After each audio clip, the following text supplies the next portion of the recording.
kita lihat apa yang dilaporkan oleh World Economic Forum, dari sisi market size Indonesia paling besar, nomor 7 tahun 2019.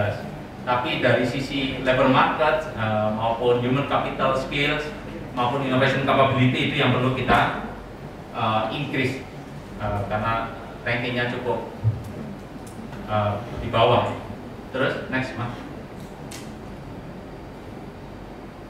Kalau kita lihat sensus penduduk tahun 2020 bahwa 65% penduduk Indonesia ini di bawah 40 tahun. Ini juga menjadi dasar bagi proyeksi dari Nikkei maupun McKinsey maupun PricewaterhouseCoopers bahwa ini adalah sumber daya yang paling potensial bagi sebuah negara untuk bisa di-boost menjadi negara maju.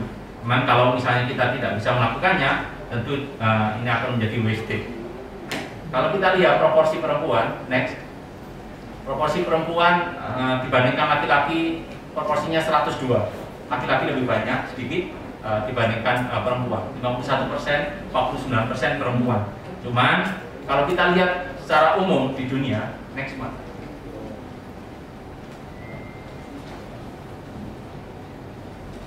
Bahwa kondisi ekonomi ini akan bisa menjadi negara maju bila mana perempuan ini akan berkontribusi secara aktif dalam aktivitas perekonomian.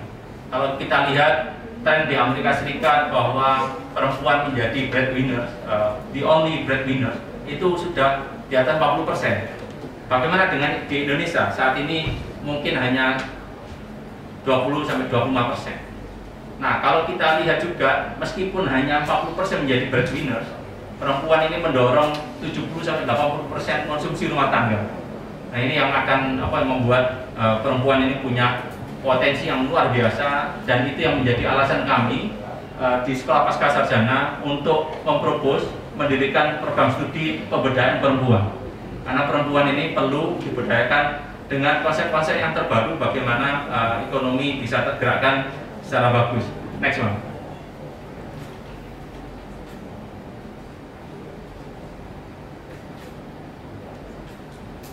Nah,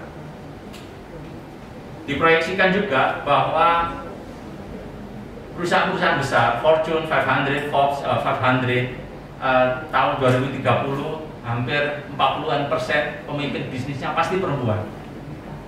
Nah, ini juga perlu kita sikapi. Bagaimana menyiapkan perempuan-perempuan di bidang bisnis maupun tentunya di law enforcement, bagaimana ini bisa memiliki keterwakilan dan pada yang sama juga memiliki kemampuan bagaimana menghandle bisnis maupun law enforcement sebagaimana yang diharapkan.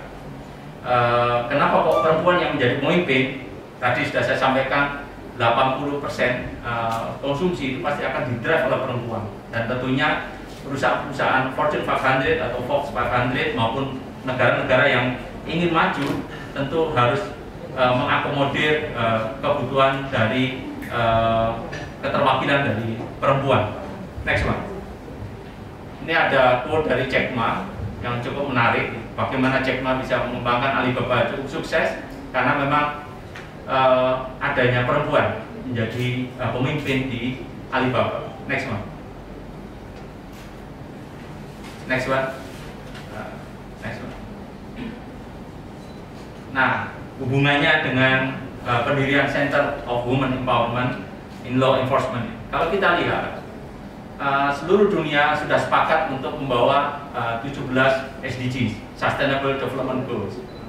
Yang nomor 5 adalah gender equality. Ini adalah tantangan terbesar bagi bangsa di dunia. Bagaimana membuat peran dari perempuan yang sangat strategis tadi, proporsinya hampir 50%, bahkan lebih di beberapa negara, juga bisa terlibat dalam aktivitas perekonomian maupun di law enforcement.